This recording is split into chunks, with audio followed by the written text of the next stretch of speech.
Ya, Assalamualaikum, waalaikumsalam warahmatullahi wabarakatuh. Mohon izin bertanya Ustaz Adi. Baik, silakan. Mengenai ayat Al-Quran di Quran surah Maryam ayat 71, apakah itu ditujukan untuk semua umat termasuk muslim atau hanya umat non muslim? Mohon penjelasannya Ustaz. Terima kasih, senantiasa sehat, selalu diberkahi Allah Subhanahu wa taala. Untuk Ustaz Adi beserta keluarganya dan timnya. Assalamualaikum warahmatullahi wabarakatuh. Semoga Allah memberikan kemuliaan lebih dari apa yang Anda sampaikan kepada kami, menjaga Anda dan berikan hidayah dan taufik kepada kita dengan penjagaan yang terbaik.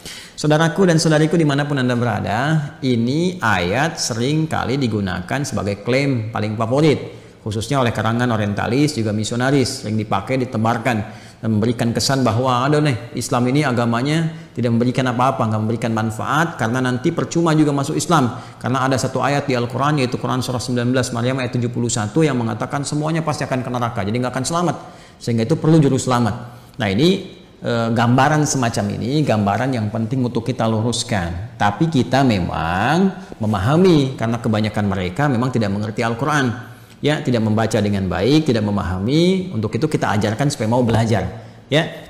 Quran surah ke-19 Maryam ayat 71 itu terangkai, ya, dengan ayat-ayat sebelumnya, ayat 70, ayat ke-69, ayat ke-68, bahkan ke ayat ke-67-nya.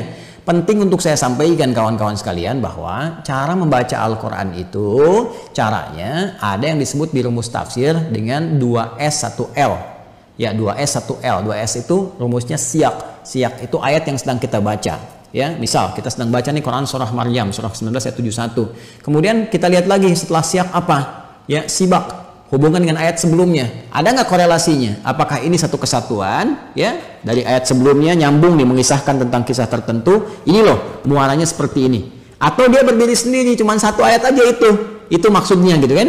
Nah, kemudian ada lihaq. Lihaq itu dengan ayat setelahnya. Ayat 72-nya, ya, kemudian sampai seterusnya sampai ke An-Nas. Bahkan nanti ayat 71 nyambung dengan ayat 70-nya, dengan sebelumnya sampai dengan Al-Fatihah. Kemudian digali lagi sampai dengan ke An-Nas. Jadi nggak bisa kita melihat satu ayat misalnya satu ditafsirkan begitu. Sekarang kita cek dulu teman-teman sekalian. Yuk, bahkan dari ayat 67, 68, 69, 70 sampai dengan 71, bahkan 72-nya kita bisa cek di dalamnya. Nah, ini rangkaian ayat ini sedang mengisahkan orang-orang yang sangat ingkar kepada Allah dalam kehidupan dunianya. Bahkan di ayat 69 yang tegas Allah mengatakan tsumma lananzi'anna min kulli syi'atin ayyuhum asyaddu 'alar rahmani 'itiyya. Ya, kata Allah, kelompok-kelompok yang keras ini saat di dunianya ini, yang keras membangkang kepada Allah, menyalahi perintah-perintah Allah Subhanahu wa taala, bahkan kalimatnya begini, indah sekali dalam Al-Qur'an. Asyaddu 'alar rahmani 'itiyya. Ya, Allah telah menyampaikan kalimat diksi yang sangat indah, yang sangat luar biasa, ya.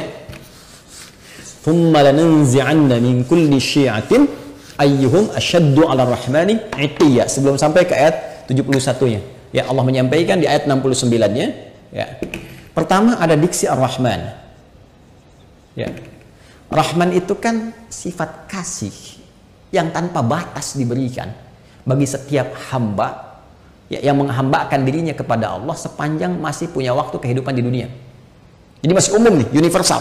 Sifat Rahman Allah yang memberikan setiap hamba punya nafas, ya, punya rezeki yang Allah tetapkan. Ya, punya kesempatan untuk sembuh saat sakit. Itu universal. Ya, non muslim kalau sakit bisa sembuh, kalau bekerja bisa kaya, kalau belajar bisa pintar. Itu sifat Rahman Allah diberikan dengan hukum universal kepada setiap hamba. Ya, termasuk kepada orang-orang Islam yang mendekat, meningkatkan kebaikan dan sebagainya. Itu mencakup keseluruhannya. Ya, nanti ada Rahim, sifat spesifik Rahim, rahmat yang diberikan oleh Allah dalam nuansa akhirat kepada hamba-hambanya yang mau bertakwa, yang mau beriman, mau meningkatkan amal soleh. Rahmat Allah dengan sifat rahim yang mengantarkan hamba-hamba itu ke surga. Rahman Allah saat di dunia diberikan pada semua kalangan untuk mau mendekat kepada Allah, termasuk memberikan pemberian taubat bagi hamba yang mau taubat dan hidayah bagi hamba-hamba yang mau kembali kepada Allah Subhanahu wa taala. Jadi kalau ada orang pernah bergeser jauh dari Allah, ingin balik lagi, taubat dia, ya, kemudian syahadat kembali, itu mendapatkan rahmat Allah dengan sifat rahmannya. Nah, Allah sudah mengatakan di ayat ini, kata Allah, perhatikan, hei, aku ini Rahman, telah memberikan kepadamu segalanya sebagai bekal kehidupan saat engkau di dunia. Ya, engkau sakit, aku sembuhkan. Engkau berbuat salah, aku maafkan. Engkau mau taubat, aku terima taubatmu. Engkau mau istighfar, aku ampuni. Engkau butuh, aku berikan jalan. Saat kau sulit, aku mudahkan. Tapi dengan semua pemberian itu, engkau begitu keras.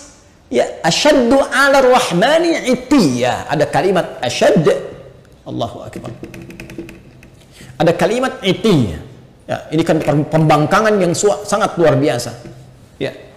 Jadi kasih yang Allah berikan begitu dalam itu dibalas dengan pembangkangan yang sangat keras. Ya, sangat dahsyat. Bahkan sampai menuduh Allah Subhanahu wa taala, ya, sampai melecehkan Allah Subhanahu wa taala. Ya, ketika bermaksiat kan melecehkan Allah. Ya kan?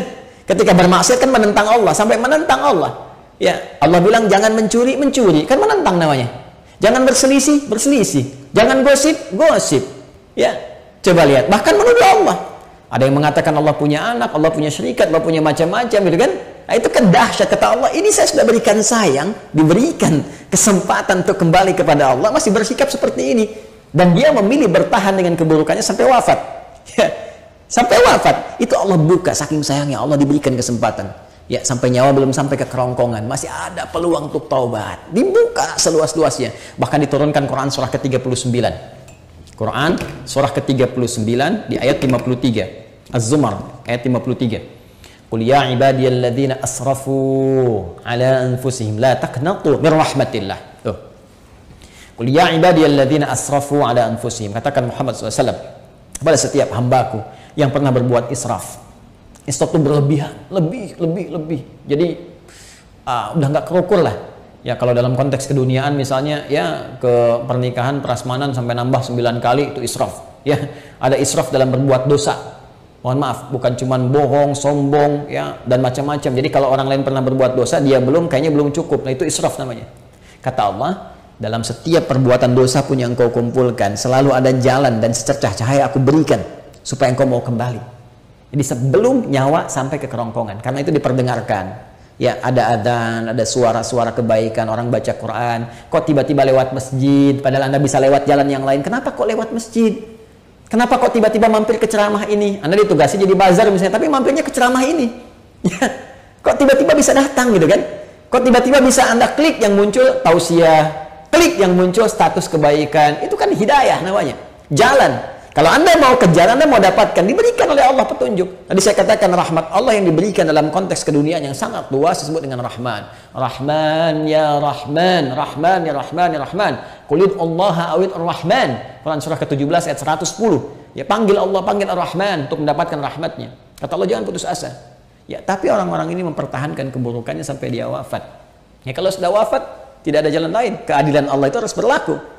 Ya, keadilan Allah harus berlaku. Maka apa yang terjadi pada orang-orang semacam ini, maka akan dikumpulkan nanti saat hisab. Dikumpulkan dengan para setan-setan yang membangkang. Ya, karena ayatnya jelas mengatakan, ya, lanahsyurannahum, kami akan kumpulkan mereka wasyayatin, dengan para setan-setan yang membangkang. Di ayat sebelumnya, ya, maka dikumpulkan mereka itu. Setan kan membangkang. Ya, setan membangkang, menggoda anak cucu Adam, bahkan bersumpah ya di hadapan Allah Subhanahu wa taala akan menyesatkan anak cucu Adam, memberikan angan-angan kepada mereka. Quran surah keempat An-Nisa, ya, dari ayat 116, 117, 118 sampai dia mengatakan, ya, ketika Allah mengatakan la'anahullah, qala la attakhidanna min ibadika nasiban mafruḍa wa la udhillannahum wa la umanniyannahum. Kami akan sesatkan mereka, berikan kepada mereka angan-angan dan sebagainya. Gitu kan?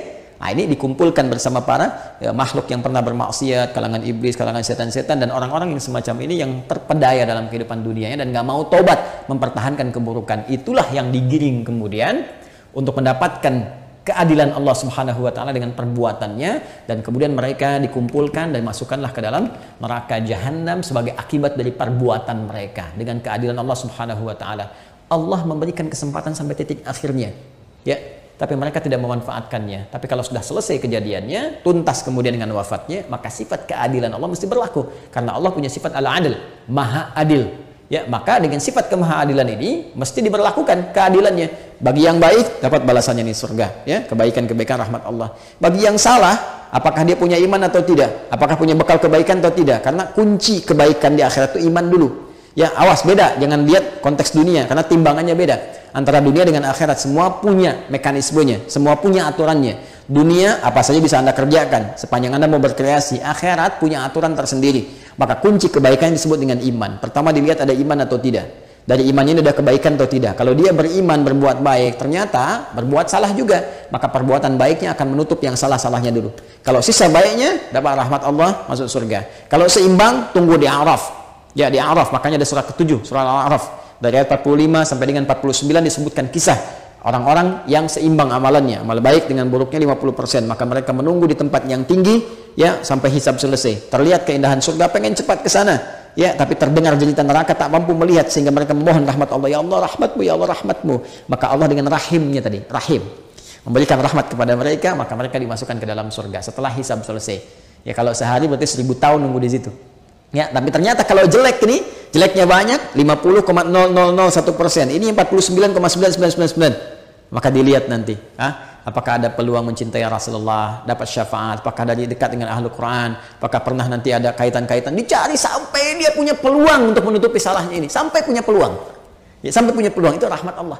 Sampai Allah kemudian memerintahkan malaikat, cek lagi coba ada amalan sunnahnya atau enggak, cek lagi ini, cek lagi itu, sampai sempurna. Allah Maha tahu, tapi untuk memberikan keadilan supaya dibuka.